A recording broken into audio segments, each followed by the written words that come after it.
నమస్కారం న్యూస్ 21 కి స్వాగతం. హెడ్లైన్ చూద్దాం.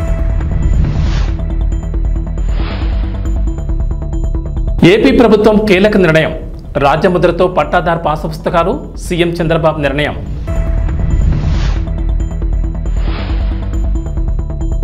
తెలంగాణ రైతులకు గుడ్ న్యూస్. నేడు 2వ విడత రైతు రుణమాఫీ. 1,50,000 లోపు రుణాలు మాఫీ.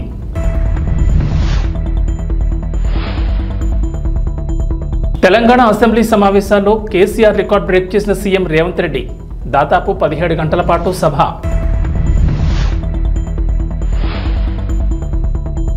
తెలంగాణకు రెయిన్ అలర్ట్. పలు జిల్లాల్లో వర్షాలు. ఎల్లో అలర్ట్ జారీ.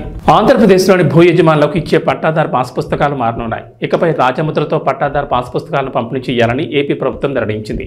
సీఎం నారా చంద్రబాబు నాయుడు సోమవారం సచివాలయంలో రెవెన్యూ శాఖపై సమీక్ష సమావేశం నిర్వహించారు. ఈ సమీక్షలో పలు కీలక నిర్ణయాలు తీసుకున్నారు. రాష్ట్ర వ్యాప్తంగా త్వరలో రాజముద్రతో పట్టాదారు పాస్ పుస్తకాలు ఇవ్వాలని చంద్రబాబు నిర్ణయం తీసుకున్నారు. గత వైసీపీ ప్రభుత్వం హయాంలో అప్పటి సీఎం వైఎస్ జగన్మోహన్ రెడ్డి ఫోటోతో పాస్ పుస్తకాలను ముద్రించారు. అయితే తాము అధికారంలోకి వస్తే రాజముద్రతో పాస్ పుస్తకాలు ఇస్తామని చంద్రబాబు హామీ ఇచ్చారు. ఈ నేపథ్యంలో హామీ ఇచ్చిన విధంగా రాజముద్రతో కొత్త పాస్ పుస్తకాలు ఇవ్వాలని ప్రభుత్వం నిర్ణయం తీసుకుంది. ఇప్పటికే రూపొందించిన ఓ పట్టాదారు పాస్ పుస్తకాన్ని సీఎం చంద్రబాబుకు రెవెన్యూ శాఖ అధికారులు చూపించారు. క్యూఆర్ కోడ్ స్కాన్ చేస్తే ఆస్తి వివరాలతో పాటుగా ఆ భూమికి ఎలా వెళ్లాలో దారి కూడా చూపేలా అధికారులు ఈ పట్టాదారు పాస్ పుస్తకాన్ని తయారు చేశారు. అలాగే రాజముద్రతో దీన్ని రూపొందించారు. దీనిపై చంద్రబాబు కూడా కొన్ని సలహాలు ఇచ్చినట్లు తెలిసింది. మరోవైపు చంద్రబాబు చేసిన సమీక్ష వివరాలను మంత్రి అనగాని సత్యప్రసాద్ మీడియాకు వెల్లడించారు. పాస్ పుస్తకాల్లో వైఎస్ జగన్ ఫోటో ఎందుకు వేశారో అర్థం కాలేదన్న మంత్రి ఇకపై రాజముద్రతో పాస్ పుస్తకాలు ఇస్తామని వెల్లడించారు. ఇక గుజరాత్లో ఉన్న ల్యాండ్ గ్రాబింగ్ యాక్ట్ మీద అధ్యయనం చేసి ప్రజలకు మేలు చేసేలా ఏపీలో ఆ చట్టాన్ని రూపొందిస్తామన్నారు. పేరుతో ఇతనికి ఉన్నటువంటి బొమ్మల పిచ్చితో స్టేట్ నుంచి కూడా ఏదైతే కేంద్రం ఇచ్చినటువంటి సపోర్టుని సర్వేకి వాడుతూ స్టేట్ నుంచి కూడా అతని బొమ్మల పిచ్చి కోసం ఈ సర్వే రాళ్ళని చెప్పేసి లేదా పాస్బుక్ల కోసం అని చెప్పేసి ప్రజాధనాన్ని వేస్ట్ చేశారు. దానిపైన చర్చ జరిగింది. ఏదైతే సరిహద్దు రాళ్ళు అతని పేరు మీద చెక్కించుకున్నాడో దాటిని మళ్ళా గ్రామ అభివృద్ధి కోసం ఉపయోగించే విధంగా ఎట్లా చేస్తే బాగుంటుందో, అలాగే ఈ యొక్క సర్వే మూలంగా వచ్చినటువంటి ఉత్పన్నమైనటువంటి ఇబ్బందులన్నిటి కూడా మళ్ళా గ్రామ సభలు పెట్టి అవన్నీ కూడా రెక్టిఫై చేసిన తర్వాతే మిగతా దగ్గర సర్వేలో ముందుకెళ్లే విధంగా ఈరోజు సూచనలు ఇచ్చారు. మొత్తంగా 77 లక్షల రాళ్ళు ఉన్నాయి. ఆ రాళ్ళని తీయాలంటే మళ్ళీ ఒక 15 కోట్లు ఖర్చు అవుతుంది. ఏదో పేరు తీయాలన్నా కూడా అసలు అతని పేరు ఎందుకు పెట్టుకున్నాడో అతనికి తెలియట్లేదు. అలాగే పాస్బుక్లు కూడా రాబోయే రోజుల్లో పట్టాదారు పాస్బుక్లు కూడా రాజముద్రతోనే, ఎందుకంటే అందరూ కూడా గర్వంగా గతంలో చూసేవాళ్ళు, చాలా గర్వంగా పెట్టుకునేవాళ్ళు. ఇతని యొక్క ఫోటో పిచ్చితో ఏదో ఉచితంగా ఇచ్చిన విధంగా ఇలా పెట్టిన పరిస్థితి మనం చూసాము. అయితే ఇప్పుడు నూతనమైనటువంటి పాస్బుక్లు దాంట్లో కూడా ఇలా క్యూఆర్ కోడ్ అన్నీ కూడా వచ్చి ఈ క్యూఆర్ కోడ్ వస్తే ఆటోమేటిక్గా అతని విస్తీర్ణం అతని సైజుతో పాటు ఎక్కడికైతే వెళ్ళాలో దారి కూడా చూపించే విధంగా ఈ యొక్క కొత్త పాస్బుక్లు కూడా రూపకల్పన చేస్తా ఉన్నారు. తెలంగాణలోని రైతులకు గుడ్ న్యూస్. కాంగ్రెస్ ప్రభుత్వం హామీ ఇచ్చిన విధంగా నేడు 2వ విడత రైతు రుణమాఫీ కానుంది. అసెంబ్లీ వేదికగా మధ్యాహ్నం 12 గంటలకు సీఎం రేవంత్ రెడ్డి 2వ విడత రైతు రుణమాఫీ చేయనున్నారు. ఈ నెల 18న తొలి విడతలో 1,00,000 లోపు రుణాలు మాఫీ చేసిన సంగతి తెలిసిందే. 1,00,000 లోపు రుణాలున్న దాదాపు 11.50 లక్షల మంది రైతుల ఖాతాల్లోకి 6,000 కోట్లకు పైగా నిధులు జమ చేశారు. జూలై 31లోగా 2వ విడత మాఫీ చేస్తామని రేవంత్ ప్రభుత్వం చెప్పిన విధంగా నేడు రుణమాఫీకి సిద్ధమైంది. 2వ విడతలో భాగంగా 1,00,000 నుంచి 1,50,000 వరకు రుణాలు తీసుకున్న రైతులకు లబ్ధి చేకూరనుంది. ఈ దఫాలో దాదాపు 7 లక్షల మంది రైతుల అకౌంట్లలో డబ్బులు జమ చేయనున్నారు. అందుకు 7,000 కోట్లు సిద్ధం చేసినట్లు అధికారులు వెల్లడించారు. అసెంబ్లీ ఆవరణలో 12 గంటలకు సీఎం రేవంత్ లాంఛనంగా 2వ విడత మాఫీ చేయనున్నారు. అందుకు అధికారులు ఏర్పాట్లు పూర్తి చేశారు. శాసనసభ ప్రాంగణంలో రాష్ట్ర ప్రభుత్వం 2 లక్షల రూపాయల రుణమాఫీ కార్యక్రమానికి సంబంధించి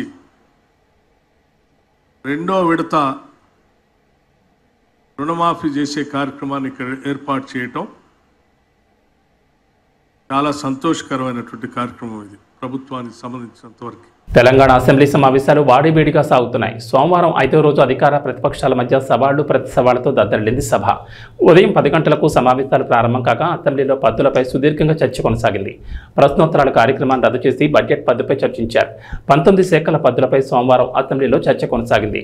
సోమవారం ఉదయం 10 గంటలకు ప్రారంభమైన సభ మంగళవారం ఉదయం 3 గంటల 15 నిమిషాల వరకు సుదీర్ఘంగా కొనసాగింది. సాయంత్రం 4 గంటల 40 నిమిషాల నుంచి 5 గంటల 50 నిమిషాల వరకు టీ బ్రేక్ ఇచ్చారు. టీ బ్రేక్ అనంతరం అసెంబ్లీ మళ్లీ మొదలైంది. సుమారు 17 గంటలకు పైగా అసెంబ్లీ సమావేశాలు సాగాయి. దీంతో మాజీ సీఎం కేసీఆర్ రికార్డును ప్రస్తుత సీఎం రేవంత్ బ్రేక్ చేశారు. బీఆర్ఎస్ అధికారంలో ఉన్న సమయంలో అర్ధరాత్రి 2 గంటల వరకు సభ జరిగింది. అప్పట్లో అదే రికార్డ్. అయితే ఇప్పుడు ఆ రికార్డును రేవంత్ ప్రభుత్వం బ్రేక్ చేసింది. సోమవారం ఉదయం 10 గంటలకు ప్రారంభమైన సభ సాయంత్రం టీ బ్రేక్ తర్వాత మంగళవారం తెల్లవారుజామున 3 గంటల 15 నిమిషాల వరకు కొనసాగించారు. సీఎం రేవంత్ రెడ్డి, డిప్యూటీ మల్లు భట్టి విక్రమార్కలు ప్రసంగం, మంత్రి కోమటిరెడ్డి వర్సెస్ జగదీష్ రెడ్డి, మంత్రి సీతక్క వర్సెస్ కౌశిక్ రెడ్డి మధ్య మాటల యుద్ధం నడిచింది. బడ్జెట్ నిధులు, విద్యుత్ రంగంపై చర్చలు హాట్గా సాగాయి. 2400 మెగావాట్ల పవర్ ప్రాజెక్ట్ టెండర్ పిలిస్తే BHEL Korean company, BHEL company, ఇంకొక కంపెనీ టెండర్లో పార్టిసిపేట్ చేసింది అధ్యక్ష. జార్ఖండ్లో 18% లెస్. సేమ్ తెలంగాణలో ఏ తారీఖు నాడైతే అంచనా రేట్లకు తెలంగాణ ప్రభుత్వం బిహెచ్ఎల్కు కాంట్రాక్ట్ ఇచ్చిందో సేమ్ సమయంలో, నేను తారీఖు కూడా మీకు చెప్తా అధ్యక్ష, 2017 అధ్యక్ష, జూలై 18, 2017 సేమ్ సందర్భంలో జార్ఖండ్ ప్రభుత్వము క్లియర్గా 2400 మెగావాట్ల విద్యుత్తు ఉత్పత్తి చేసే టెండర్ పిలిస్తే, సూపర్ క్రిటికల్ టెండర్ మీద వాళ్ళు టెండర్ పిలిస్తే బిహెచ్ఎల్, దుసాన్ అనే కొరియన్ కంపెనీ, ఎల్ఎన్టీ కంపెనీ 3 టెండర్ల కాంపిటీషన్లో పాల్గొన్నాయి అధ్యక్ష. ఇదే బిహెచ్ఎల్ 18% లెస్ కోట్ చేసి ఆ వర్క్ తీసుకున్నది అధ్యక్ష. ఈరోజు టెండర్ జరిగితే బిహెచ్ఎల్ కాంపిటీట్ చేసి జార్ఖండ్ రాష్ట్రంలో 18% లెస్లా సూపర్ క్రిటికల్ 2400 మెగావాట్ల పవర్ ప్రాజెక్టు టెండర్ అక్కడ తగ్గించుకుంటే ఇక్కడ రేట్లకు వీళ్ళు ఒప్పందం చేశారు. అంటే 18% లెస్లో తెలంగాణలో వర్కులు చేయడానికి అవకాశం ఉన్న పవర్ ప్రాజెక్టును 4000 మెగావాట్ల విద్యుత్ పవర్ ప్రాజెక్టును బిహెచ్ఎల్కి అప్పచెప్పి ఏం చెప్పిండ్రు అధ్యక్ష? ఆ రోజు 2.5 సంవత్సరాలలో తెలంగాణలో విద్యుత్ ఉత్పత్తి చేసేది ఉన్నది కాబట్టి మేము బిహెచ్ఎల్కి ఇచ్చినామన్నారు. 9 ఏళ్ళు అయింది అధ్యక్ష టెండర్ ఇచ్చి. 9 ఏళ్ళు అయినా ఇంతవరకు ఉత్పత్తి మొదలు కాలేదు అధ్యక్ష. ఆనాడు 7 కోట్లకు పర్ మెగావాట్ విద్యుత్ ఉత్పత్తి చేస్తామని ఒప్పందం చేస్తే ఇవాళ 10 కోట్ల రూపాయలకు పెరిగింది అధ్యక్ష అంచనా. కొన్ని వేల కోట్ల రూపాయల కుంభకోణం జరిగింది. కుంభకోణానికి కారణం అక్కడ మాట్లాడేటైనా వాళ్ళ గురువు గారు దోపిడీకి ఏ విధంగా మొత్తం రాష్ట్రాన్ని జొర్రేయచ్చో, ఏ విధంగా దోసుకోవచ్చో వీళ్ళు చేసిన ప్రయత్నాలను, అది జార్ఖండ్ ఛత్తీస్గఢ్ నుంచి పవర్ పర్చేజ్ అగ్రిమెంట్లో జరిగిందేంది, యాదాద్రి భద్రాద్రిలో సబ్ క్రిటికల్ టెక్నాలజీ, గుజరాత్కు సంబంధించిన ఇండియా బుల్ అనే కంపెనీ సబ్ క్రిటికల్ టెక్నాలజీతోని 1000 మెగావాట్స్కు పర్చేజ్ అగ్రిమెంట్ ఇచ్చింది అధ్యక్ష బిహెచ్ఎల్కు. ఆ తర్వాత 2011లో కేంద్ర ప్రభుత్వం ఒక యాక్ట్ తీసుకొచ్చింది, పార్లమెంటులో అమెండ్ చేసి 2013 సంవత్సరం లోపల దేశంలో ఉన్న అన్ని సబ్ క్రిటికల్ టెక్నాలజీ పవర్ ప్రాజెక్టులను అన్నిటిని కూడా సూపర్ క్రిటికల్కు మార్చుకోవాలి. కొత్తగా నిర్మాణం చేయబోయే ప్రాజెక్టులు కూడా super critical technology. Sub critical technology అంటే నేను సింపుల్గా చెప్పదలుచుకున్నా అధ్యక్ష, సబ్ క్రిటికల్లో నువ్వు బొగ్గు పోసి ఉత్పత్తి చేస్తే బూడిద బొచ్చడు వస్తుంది, విద్యుత్ తక్కువ వస్తుంది అధ్యక్ష, కాలుష్యం ఎక్కువ వస్తుంది అధ్యక్ష. సో కాలుష్యాన్ని నియంత్రించడానికి, విద్యుత్ ఉత్పత్తి సామర్థ్యాన్ని పెంచడానికి, బూడిదను తగ్గించడానికి ఆ కాలం చెల్లిన సబ్ క్రిటికల్ టెక్నాలజీని ఆపేసి సూపర్ క్రిటికల్లో బూడిద తక్కువ, విద్యుత్ ఎక్కువ, కాలుష్యం నియంత్రించవచ్చు అని సూపర్ క్రిటికల్కి వెళ్ళమని మన్మోహన్ సింగ్ గారు కేంద్ర ప్రభుత్వం చట్టం తీసుకొచ్చింది. చట్టం తీసుకొచ్చి కట్ ఆఫ్ డేట్ కూడా ఇచ్చింది. 2011లో చట్టాన్ని చేసినప్పుడు 2013 ఆఖరి వరకు ఇవన్నీ కూడా మార్చాలి కొత్తయని. ఈ పీరియడ్లో ఇండియా బుల్స్ అనే గుజరాత్ కంపెనీ బిహెచ్ఎల్కి పర్చేజ్ ఆర్డర్ ఇచ్చి కొనుగోలు చేసినాక యాక్ట్ మారింది. యాక్ట్ మారినాక వాళ్ళు అక్కడ ప్రారంభించలేకపోయారు, అది అక్కడ ఉండిపోయింది. వాళ్ళు వెనక్కి వెళ్ళి బిహెచ్ఎల్ను మేము కట్టిన పైసలు మాకు వాపస్ ఇవ్వండి అని అడిగారు. అప్పుడు బిహెచ్ఎల్ ఏమన్నది, మీరు పర్చేజ్ ఆర్డర్ ఇచ్చిండ్రు, మేము ఆల్రెడీ మిషన్లు తయారు చేసి ఆడ పెట్టినాం, ఇప్పుడు మీ డబ్బులు మీకు వెనక్కి ఇవ్వడానికి లేదు, మిగతా బ్యాలెన్స్ కూడా మాకు కట్టాల్సిందని వాళ్ళు అన్నారు. అప్పుడు బిహెచ్ఎల్ని ఏం చేయాలంటే, ఎవడైనా తలమాసినోడు ఎవడైనా రాష్ట్రాన్ని దిగమింగటోడు దొరికితే బక్రాగాన్ని తీసుకొచ్చి మాకు అప్పచెప్పు, ఆ బక్రాగాన్ని ఎత్తి మీద ఇవన్నీ పెడతాం, నువ్వు నీ పైసలు తీసుకొని పోని. అప్పుడు ఆ బక్రా ఎవరైనా అంటే అక్కడ మాట్లాడతాయన అయిండు. కమిషన్ల కక్కుర్తి పడి ఇండియా బుల్ నుంచి 1000 కోట్లు మెక్కి కాలం జల్లిన సబ్ క్రిటికల్ టెక్నాలజీని BHEL నుంచి మేము కొనుగోలు చేస్తామని వీళ్ళు వెళ్ళి ఒప్పందాలు చేసుకున్నాక వీళ్ళు పేమెంట్లు BHEL చేస్తే BHEL వాడు ఇండియా బుల్స్ గుజరాత్ కంపెనీకి పైసలు వాపసు ఇచ్చింది అధ్యక్ష. అంటే ఇండియా బుల్స్కు వీళ్ళకు మధ్యలో జరిగిన ఒప్పందం, జరిగిన అవినీతి లావాదేవీలు, చీకటి వ్యాపారాలు, దాంట్లో భాగంగానే ఇండియా బుల్స్ కంపెనీని బెయిల్ అవుట్ చేయడానికి వీళ్ళు BHEL దగ్గరకు పోయి కాలం జల్లిన టెక్నాలజీని నామినేషన్ బేసిస్ మీద BHELకి ఇచ్చి తెచ్చిండ్రు అధ్యక్ష. ఏపీలో ఇంటర్ విద్యార్థులకు ప్రభుత్వం శుభవార్త చెప్పింది. ప్రభుత్వ జూనియర్ కాలేజీలో చదువుతున్న ఇంటర్మీడియట్ విద్యార్థులకు ఉచిత పుస్తకాలు, బ్యాగుల పంపిణీకి అధికారులు ఏర్పాట్లు చేశారు. మొత్తం 1,08,619 మంది ఫస్ట్ ఇయర్, 92,134 మంది సెకండ్ ఇయర్ విద్యార్థులకు ఈ పుస్తకాలు అందజేయనున్నారు. ఒక్కో విద్యార్థికి 12 నోట్ పుస్తకాలతో పాటుగా సంబంధిత గ్రూప్ పాఠ్య పుస్తకాలు, బ్యాగ్ పంపిణీ చేయనున్నారు. ఇప్పటికే ఇవి జిల్లా కేంద్రాల నుంచి మండల కేంద్రాలకు చేరాయి. వీటిని త్వరలోనే విద్యార్థులకు పంపిణీ చేయనున్నారు. రాష్ట్ర వ్యాప్తంగా ప్రభుత్వ కాలేజీలో చదివే ఒక్కో విద్యార్థికి పాఠ్య పుస్తకాలతో పాటు 6 చొప్పున వైట్ రోల్ నోట్స్ బ్యాగ్తో సహా పంపిణీ చేస్తారు. అయితే త్వరలోనే నియోజకవర్గాల వారి ఎమ్మెల్యేలతో పుస్తకాలు పంపిణీ చేయబోతున్నట్లు తెలుస్తోంది. ఇంటర్మీడియట్ బుక్స్ బయట కొనుగోలు చేయాలంటే ఖర్చు అవుతోందని ప్రభుత్వ కాలేజీలో చదివే వారికి అది భారం అంటున్నారు. తమకు ఆర్థిక భారం లేకుండా ప్రభుత్వం ఉచితంగా పుస్తకాలు పంపిణీ చేస్తామని ప్రకటించడం సంతోషంగా ఉందంటున్నారు విద్యార్థులు. ప్రభుత్వ నిర్ణయంపై హర్షం వ్యక్తం చేశారు. జనసేన పార్టీ సరికొత్త రికార్డు నమోదు చేసింది. ఈ నెల 18న సభ్యత్వ నమోదు ప్రారంభం కాగా ఇప్పటి వరకు 10 లక్షల సభ్యత్వాలు నమోదయ్యాయని నేతలు తెలిపారు. దీంతో జనసేన పార్టీ కీలక నిర్ణయం తీసుకుంది. మరో వారం పాటు సభ్యత్వ నమోదుకు గడువును పెంచామని పార్టీ రాజకీయ వ్యవహారాల కమిటీ చైర్మన్, రాష్ట్ర మంత్రి నాదెండ్ల మనోహర్ తెలిపారు. జనసేన పార్టీ నేతలతో టెలికాన్ఫరెన్స్ నిర్వహించి ప్రతి నియోజకవర్గంలోనూ 5,000 మంది క్రియాశీల సభ్యత్వం తీసుకునేలా కృషి చేద్దామన్నారు. గత ఏడాది కంటే ఎక్కువగా రికార్డు స్థాయిలో సభ్యత్వాలు నమోదయ్యాయన్నారు. ఏపీలో 175 నియోజకవర్గాలతో పాటు తెలంగాణలో ఎంతో ఉత్సాహంగా సభ్యత్వాలు జరుగుతున్నాయన్నారు. తెలుగు రాష్ట్రాల్లో సభ్యత్వం తీసుకునేందుకు ప్రజలు ముందుకు రావడం శుభపరిణామన్నారు. సభ్యత్వ నమోదు సమయంలో కొన్ని సాంకేతిక సమస్యలు వచ్చాయన్నారు. తెలుగు రాష్ట్రాల్లో సభ్యత్వ నమోదుకు జన సైనికులు ముందుకొస్తున్నారని, తీవ్రంగా వర్షాలు పడి ఇబ్బంది పెట్టినందువల్ల సభ్యత్వ నమోదు గడువును పెంచాలని పార్టీ నేతలు కోరారన్నారు. జనసేన పార్టీ నేతలు కేడర్ వినతి మేరకు మరో వారం గడువు పెంచుతూ నిర్ణయం తీసుకున్నారని నాదెండ్ల మనోహర్ తెలిపారు. ఇప్పటి వరకు దాదాపు 10 లక్షల సభ్యత్వాలు నమోదయ్యాయని, గత ఏడాది కంటే ఎక్కువగా రికార్డు స్థాయిలో సభ్యత్వాలు నమోదయ్యాయని నాదెండ్ల మనోహర్ తెలిపారు. సభాధ్యక్షుడు మండల్ రాజేష్ గారికి, సోదరుడు అమిశెట్టి వాసు గారికి, రాష్ట్ర వ్యాప్తంగా జనసేన పార్టీ కోసం మనందరితోటి అహర్నిశలు కార్యక్రమం విజయవంతం జరగాలనే తపనతో పనిచేసిన మన కళ్యాణం శ్రీనివాసరావు గారికి, అదేవిధంగా ఐటీ విభాగానికి మొదటి నుంచి కూడా పార్టీ కార్యక్రమాల్లో పవన్ కళ్యాణ్ గారి స్ఫూర్తితోటి ఇతర దేశాల్లో అవకాశాలు ఉన్నా కూడా మన దేశంలోనే ఎక్కువ సమయం కేటాయించి పార్టీ కోసం అంకిత భావం చేస్తున్న మన ఐటీ విభాగం అధ్యక్షుడు మిర్యాల శ్రీనివాస్ గారికి,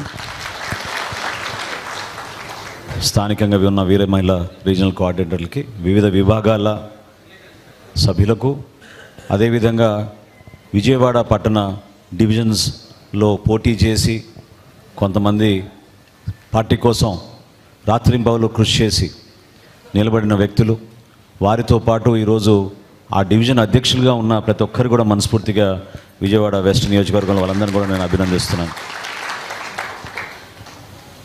నిజంగా చెప్పాలంటే క్రియాశీలక సభ్యత్వం ఒక ఎమోషన్.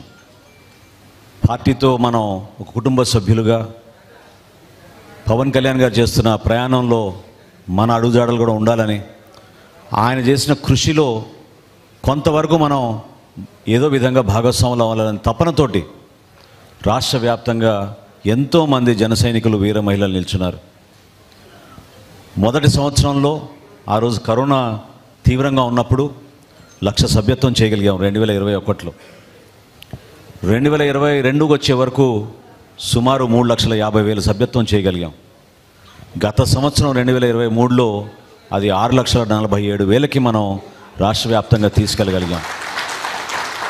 భారతదేశంలో ఈ రోజుకి కూడా ఏ రాజకీయ పార్టీ తన సభ్యులను ఒక కుటుంబ సభ్యులుగా భావించుకుని వాళ్ళకి రక్షణే కాకుండా ధైర్యం నింపే విధంగా, వాళ్ళకి ఒక మనస్ఫూర్తిగా వాళ్ళకి ఒక అవకాశం, ఒక వేదిక అద్భుతమైన భవిష్యత్తు ఉందనే ఒక నమ్మకంతో వచ్చిన వాళ్ళందరినీ కూడా గౌరవించుకోవాలనే ఆలోచనతో మన పార్టీ అధ్యక్షులు పవన్ కళ్యాణ్ గారు ఈ క్రియాశీలక సభ్యత్వం ఆ రోజు ప్రారంభించాం.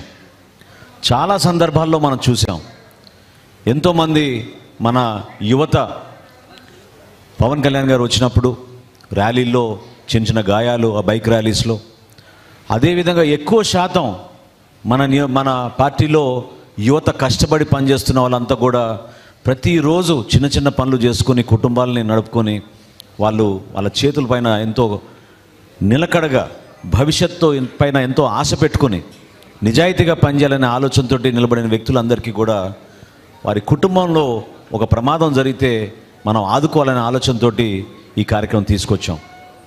500 రూపాయలు కట్టి సభ్యత్వం తీసుకుంటున్నారంటే మీరు నిజంగా ఆశ్చర్యపోతారు. ఎటువంటి వ్యక్తులకి ఈ 3 సంవత్సరాల్లో దాదాపు మనం 20 కోట్ల రూపాయలు మనం ఇచ్చాం. 20 కోట్ల రూపాయల్లో ఎంతో బాధాకరమైన విషయం ఏంటంటే మనం ఒక 344 జన సైనికులు ప్రాణాలు కోల్పోయారు. కానీ కోల్పోయిన ప్రతి కుటుంబానికి పవన్ కళ్యాణ్ గారు ఇచ్చిన 5 లక్షల రూపాయలు ఆ చెక్ తీసుకెళ్ళి మనం అందించినప్పుడు ఆ కుటుంబానికి ఒక భరోసాగా నాయకత్వం అంతా కలిసి వచ్చి చాలామంది పాపం ఈ రోజుకి పేదరికంలో ఉన్న కుటుంబాలు, వాళ్ళకి 5 లక్షల ఆర్థిక సాయమే కాకుండా పార్టీ నుంచి మేము మీకోసం నిలబడతాం, మీరు ధైర్యంగా ఉండండి, ఎటువంటి సమస్యలు వచ్చినా కూడా మా పార్టీ నాయకులు మీకు అండగా నిలబడతారని మనం ఈ క్రియాశీలక సభ్యత్వం ద్వారా మనం తీసుకెళ్ళగలిగాం. మేమందరం కూడా మీకు అండగా నిలబడతాం. ఏనాడు మమ్మల్ని వదిలేశారనే భావన మీకు ఉండకూడదనే ఉద్దేశంతో ఈ కార్యక్రమం ఏర్పాటు చేసుకున్నాం. ఇంత పెద్ద వాన కురుస్తున్నా కూడా మీరు అందరూ హాజరైనందుకు మనస్ఫూర్తిగా మిమ్మల్ని అందరినీ కూడా అభినందిస్తూ పార్టీ అధ్యక్షులు పవన్ కళ్యాణ్ గారి తరఫున, జనసేన పార్టీ తరఫున మీ అందరికీ కూడా రాబోయే రోజుల్లో సంతోషంగా సుఖ సంతోషాలతో ఉండాలని మిమ్మల్ని మనస్ఫూర్తిగా కోరుకుంటూ అభినందిస్తూ సెలవు తీసుకుంటున్నాను. జై జనసేన, జై జనసేన, జై జనసేన. తిరుమలకు వెళ్లే శ్రీవారి భక్తులు స్వామివారి దర్శనానికి ముందు శ్రీవారి పుష్కరిణిలో స్నానం చేయడం ఆనవాయితీ. తలనీలాలు సమర్పించిన భక్తులతో పాటుగా ఇతర భక్తులు కూడా కోనేటిలో స్నానం చేసి శ్రీవారిని దర్శించుకుంటూ ఉంటారు. అయితే ఆగస్టు 1వ తేదీ నుంచి నెల రోజుల పాటు మీకు ఆ భాగ్యం దక్కకపోవచ్చు. తిరుమల శ్రీవారి ఆలయం వద్ద ఉన్న పుష్కరిణిని ఆగస్టు 1 నుంచి 31వ తేదీ వరకు మూసివేయనున్నారు. ఈ నెల రోజుల పాటు శ్రీవారి భక్తులకు కోనేటిలో స్నానం చేసేందుకు వీలుండదు. ఈ విషయాన్ని టీటీడీ ఒక ప్రకటనలో తెలిపింది. శ్రీవారి పుష్కరిణిలో ఉన్న నీటిని పూర్తిగా తొలగించి పైపు లైన్ల మరమ్మతులు, సివిల్ పనులు చేసేందుకు నెల రోజుల పాటు పుష్కరిణి మూసివేయనున్నట్లు టీటీడీ ఒక ప్రకటనలో తెలిపింది. ఈ నేపథ్యంలో నెల రోజులు పుష్కరిణి హారతి కార్యక్రమం ఉండదని తెలిపింది. శ్రీవారి పుష్కరిణిలో నీటిని నిల్వ చేయరు. ఈ నీటిని శుద్ధి చేసి మళ్లీ ఉపయోగించుకునేందుకు రీసైక్లింగ్ వ్యవస్థను సైతం ఏర్పాటు చేసుకున్నారు. ఇక నిరంతరంగా నీటిని శుద్ధి చేస్తూ వినియోగిస్తూ ఉంటారు. అయితే శ్రీవారి వార్షిక బ్రహ్మోత్సవాల సందర్భంగా నెల రోజులు కోనేటిని మూసివేసి మరమ్మతులు చేపడుతూ ఉంటారు. ఇందులో భాగంగా మొదటి 10 రోజులు కోనేటిలో నీటిని తొలగిస్తారు. ఆ తర్వాత 10 రోజుల పాటు మరమ్మతులు చేపడతారు. ఆఖరి 10 రోజుల్లో నీటిని నింపే కార్యక్రమం ఉంటుంది. ఈ మొత్తం పనులను టీటీడీ వాటర్ వర్క్స్ విభాగం చేపడుతూ ఉంటుంది. పులులను వేటాడితే తాట తీస్తామంటూ AP deputy CM Pawan Kalyan హెచ్చరించారు. అంతర్జాతీయ పులుల దినోత్సవం సందర్భంగా నిర్వహించిన కార్యక్రమంలో పవన్ కళ్యాణ్ పాల్గొన్నారు. ఈ సందర్భంగా మాట్లాడిన పవన్ కళ్యాణ్ పులుల సంఖ్య పెంచే దిశగా సంరక్షణ ప్రణాళికలు సిద్ధం చేయాలని అధికారులను ఆదేశించారు. టైగర్ రిజర్వ్ పరిధిలో పులుల సంరక్షణకు ప్రత్యేక చర్యలు తీసుకోవాలని స్పష్టం చేశారు. పులులను కాపాడితే అవే అడవులను రక్షిస్తాయని, పచ్చదనం పెరిగితే పర్యావరణ సమతుల్యం ఉంటుందని పవన్ అన్నారు. మన్ కీ బాత్ కార్యక్రమంలో నల్లమలలో టైగర్ ట్రాకర్స్గా చెంచుల గురించి ప్రధానమంత్రి మోడీ ప్రస్తావించడం సంతోషకరమని పవన్ అన్నారు. Principal Chief Conservator of Forest and Head of Forest Force Chiranjeev Chaudhary ji, and Special Chief Secretary Sri Anant Ramu garu, Deputy Directors of Project Tiger and other officers of Forest Department. My heartfelt namaskars to you all. And my special namaskars to Dr. Mr. Imran Siddiqui from Hyderabad Tiger Conservation Society, and to Sri B. Rajshekhar from World Wildlife Fund, and Sri Rakesh Kalwa, wildlife biologist, and rescue tiger. Wounded tiger చేస్తే దాన్ని నలిగిపోయి దాన్ని ఎన్స్నేడ్ దాన్ని మళ్ళీ తీసుకొచ్చి దానికి బాగు చేసి పంపిస్తే అది ఎంత గుండె కదిలించేసిందంటే మన విజువల్ చూస్తూ ఉంటే ఒక తెలియని ఒక గుండెల్లో ఒక ఉద్వేగపూరితంగా అనిపించింది చాలా. And really congratulate you all for having such great efforts తోటి, గ్రేట్ కమిట్మెంట్ తోటి మీరు చేస్తున్న దానికి మీకు 2 చేతులకి మీ అందరికీ thank you.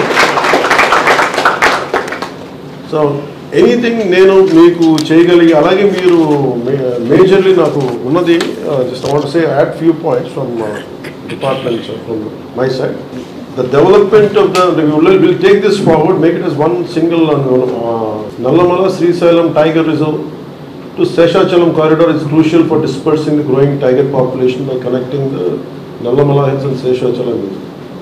So together we can create a future where tigers roam freely in the wild and their roars echoing through forests for generations to come.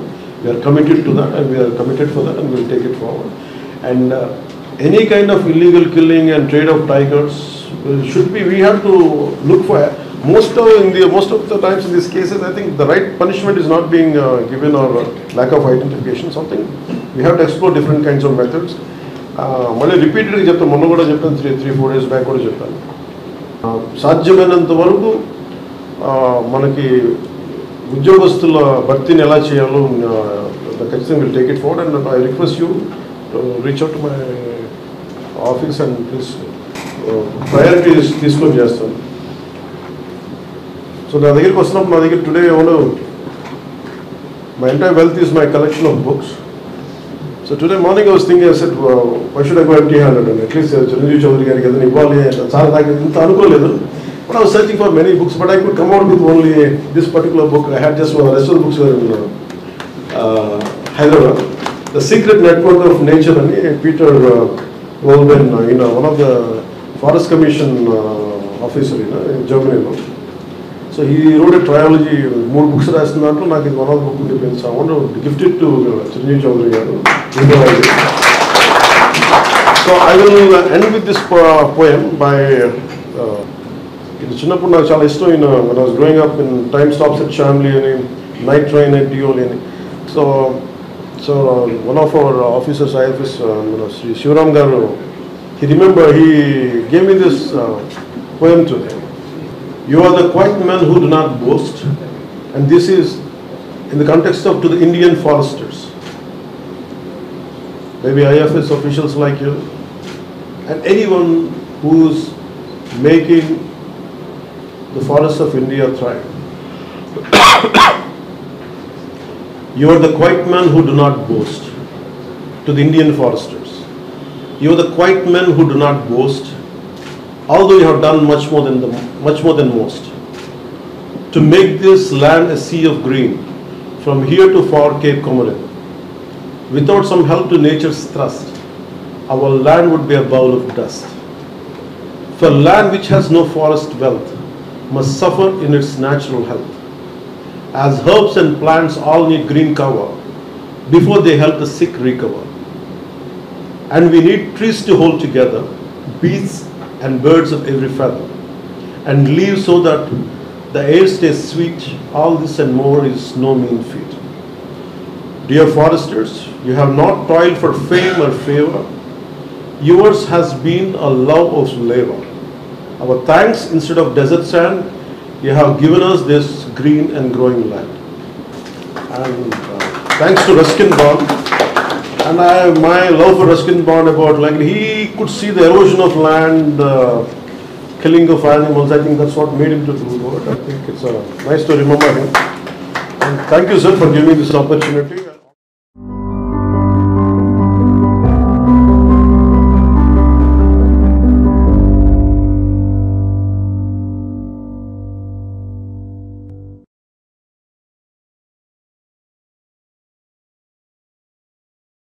Telangana భాషలకు బోనాల పండుగ అంటే ఓ ఎమోషన్. తెలంగాణ సంస్కృతి సంప్రదాయాలు ఉట్టిపడేలా గ్రామ దేవతలు కులదైవాలను పెద్ద ఎత్తున ఉత్సవాలు చేస్తూ ఉంటారు. ఆషాఢ మాసం సందర్భంగా తెలంగాణ వ్యాప్తంగా ఈ బోనాల సంబరాలను వైభవంగా నిర్వహిస్తున్నారు. ముఖ్యంగా హైదరాబాద్లో అయితే గోల్కొండ బోనాల నుంచి మొదలు పెడితే మహంకాళి బోనాలు, లాల్ దర్వాజా బోనాలను అట్టహాసంగా నిర్వహిస్తారు. ఈ క్రమంలోనే ఈరోజు పాత బస్తీలో ఘనంగా నిర్వహించిన లాల్ దర్వాజా బోనాల సందర్భంగా వేడుకల్లో పాల్గొన్న గోషామహల్ బీజేపీ ఎమ్మెల్యే రాజాసింగ్ మరోసారి సంచలన వ్యాఖ్యలు చేశారు. బోనాల పండుగ అంటే చాలా మంది యువత తాగడం, ఎగరడం మాత్రమే అనుకుంటున్నారని, బోనాల పండుగ అంటే అది కాదన్నారు రాజాసింగ్. బోనాల పండుగ అంటే మన ధర్మం, సంస్కృతి అని చెప్పుకొచ్చారు. మన సంస్కృతిని కాపాడడం మన అందరి బాధ్యత అని యువతకు ఈ పండుగ ప్రాముఖ్యతను వివరించాలని సూచించారు. కొంతమంది మాత్రం బోనాల పండుగ అంటే తాగే పండుగని ప్రొజెక్ట్ చేస్తున్నారంటూ అసహనం వ్యక్తం చేశారు. ప్రజలంతా సుఖశాంతులతో ఉండాలని, పంటలు సమృద్ధిగా పండాలని, అమ్మవారికి మొక్కులు చెల్లించుకుంటారని వివరించారు. బోనాల పండుగలో హిందూ భక్తులు తమ కుటుంబం బాగుండాలని మేకలు, గొర్రెలను అమ్మవారికి సమర్పిస్తారని రాజాసింగ్ వివరించారు. అయితే ఆ మేకను బలిచ్చేవాళ్ళు ముస్లింలై ఉంటారని చెప్పుకొచ్చారు. హిందువుల్లో కూడా కొంతమంది మేకలను కోసేవాళ్ళు ఉంటారని, వారిని పిలిపించి కోపించుకోవాలని సూచించారు. ఎందుకంటే ముస్లిం వాళ్ళతో కోయిస్తే వాళ్ళ అల్లాకి సమర్పించేటట్లు ఫాతియా చదివి హలాల్ చేసుకొస్తారని, దాంతో అది ఎంగిల్ అవుతుందని తెలిపారు. అమ్మవారికి ఎంగిల్ చేసిందని బలి ఇవ్వకూడదని, హలాల్ని బహిష్కరణ చేయాలంటూ రాజాసింగ్ పిలుపునిచ్చారు.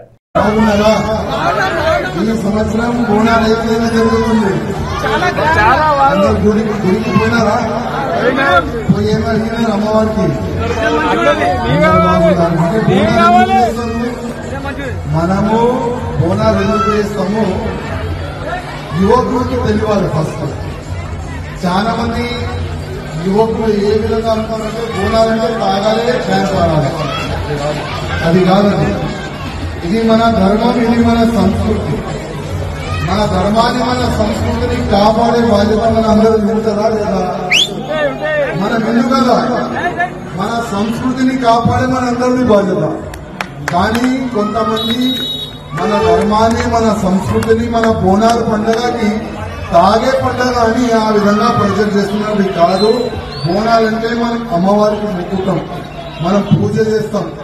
పూజ ఎందుకు చేస్తామంటే ఈ సంవత్సరం వర్షం బాగా పడాలి, పొలాలు మంచిగా ఉండాలి, అదేవిధంగా ఇట్లాంటి కూడా రోగం రాకూడదు అని మనం అమ్మవారికి పూజ చేస్తాం. అదేవిధంగా బోనాల పండుగలోనే చాలా గుడి కాడ మనం మేకలు కూడా, గొర్రెలు కూడా కోస్తాం కదా. గొర్రెలు అంటే కదా, మనము గొర్రెలు కూడా కోస్తాం. కానీ దురదృష్టం ఏంటంటే చాలా వరకు కోయవాళ్ళు ఎవరుంటారు, చాలా మంది ముస్లిం వాళ్ళే పిలుస్తున్నారు కోయి. అది చాలా తప్పు. ఎందుకంటే మన చాలా వరకు మన హిందువులు కూడా ఉన్నారు, వాళ్ళకే పిలిపించి కోయిపియాలని నేను రిక్వెస్ట్ చేస్తున్నా. ఎందుకంటే ముస్లిం వాళ్ళతోని కోయిపిస్తే ఆయన కోసే ముందు ఒక స్లోగన్ అయినా తీసుకున్నారు. ఆయన నోట్లో ఆయన స్లోగన్ ఏ విధంగా తీసుకుంటే, ఈ మేక నేను అల్లాకి ఎక్కిస్తున్నా, ఈ మేక, ఈ గొర్రె నేను అల్లాకి ఎక్కిస్తున్నా అని కోస్తాడు ఆయన. అది ఎంగిలైందా లేదా? ఎంగిలైపోయింది కదా. అదే ఎంగిలైనా మనం అమ్మవారికి ఎక్కిస్తామా? ఎక్కాము కదా. అందుకోసం అది చిన్న నాలెడ్జ్ కానీ చాలా పెద్ద మాట. మన అమ్మవారికి ఎంగిలి ఎట్టి పరిస్థితుల్లో ఎక్కియొద్దు. మన హిందువులకి పిలవాలి, మన హిందూ పోయేందుకు జయ మాతాది అని కోరుకోలే. అందుకోసం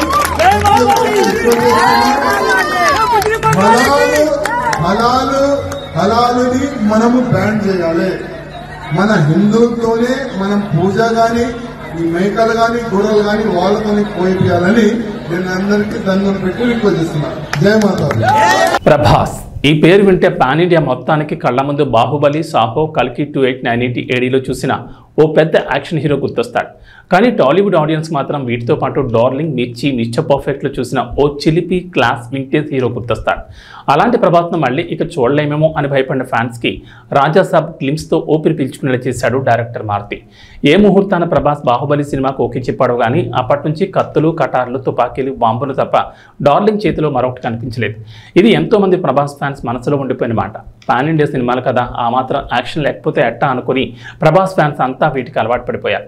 ఇక సలార్ చిత్రంలో ప్రభాస్ తలాలు నరుకుతుంటే కాలర్ ఎగరేసి తిరిగారు అభిమానులు. కానీ ఎక్కడో మనసులో చిన్న వెలుతుండిపోయింది. తమ అభిమాన హీరో ప్రభాస్ను మళ్ళీ డార్లింగ్ లుక్లో చూడలేమేమో అంటూ ఫ్యాన్స్ చాలా బెంగ పెట్టుకున్నారు. దీన్ని కల్కి 2898 ADలో కొంతవరకు తీర్చాడు డైరెక్టర్ నాగాశ్విన్. పేరుకి ఫుల్ ఆన్ యాక్షన్ సినిమా అయినప్పటికీ ఇందులో ప్రభాస్ క్యారెక్టర్ మాత్రం చాలా లైట్ హార్టెడ్గా ఉంటుంది. దీంతో చాలా రోజుల తర్వాత ప్రభాస్ క్యారెక్టర్ నవ్వులు పంచడం చూశారు అభిమానులు. ఇక తెలంగాణలో వర్షాలు వేయడం లేదు. గత 10 రోజులుగా రాష్ట్రంలో వర్షాలు కురుస్తూనే ఉన్నాయి. జూలై 3వ వారంలో వర్షాలు ప్రారంభించగా వరుసగా 5 రోజుల పాటు ముసురు కమ్ముకుంది. ఆ తర్వాత కూడా భారీ వర్షాలు కురిశాయి. దీంతో రాష్ట్రంలోని వాగులు, వంకలు పొంగి పొర్లుతున్నాయి. చెరువులు, జలాశయాలు నిండుకుండలా మారాయి. ప్రాజెక్టు ప్రాజెక్టులు జలకళను సంతరించుకున్నాయి. ఈ నేపథ్యంలో రాష్ట్రానికి హైదరాబాద్ వాతావరణ కేంద్ర అధికారులు మరోసారి వర్షం హెచ్చరికలు జారీ చేశారు. ఇవాళ కొన్ని జిల్లాల్లో తేలికపాటి నుంచి మోస్తరు వర్షాలు కురుస్తాయని అధికారులు వెల్లడించారు. రుతుపవనాల ప్రభావంతో పలు జిల్లాల్లో వర్షాలకు ఛాన్స్ ఉందన్నారు. ప్రధానంగా ఆదిలాబాద్, నిర్మల్, ఆసిఫాబాద్, నిజామాబాద్, కామారెడ్డి, సిరిసిల్ల, కరీంనగర్, మహబూబాబాద్, భూపాలపల్లి జిల్లాలో భారీ వర్షాలకు ఛాన్స్ ఉందన్నారు. ఈ మేరకు ఆయా జిల్లాలకు ఎల్లో అలర్ట్ జారీ చేశారు. దక్షిణ తెలంగాణ జిల్లాలైన నల్గొండ, సూర్యాపేట, యాదాద్రి, వికారాబాద్, రంగారెడ్డి, నారాయణపేట్, మెదక్, సంగారెడ్డి, మహబూబ్నగర్, నాగర్ కర్నూలు జిల్లాల్లో ఓ మోస్తరు వర్షాలు కురుస్తాయని వాతావరణ శాఖ అధికారులు చెప్పారు. ఇవి బులెటిన్ విశేషాలు. నమస్కారం.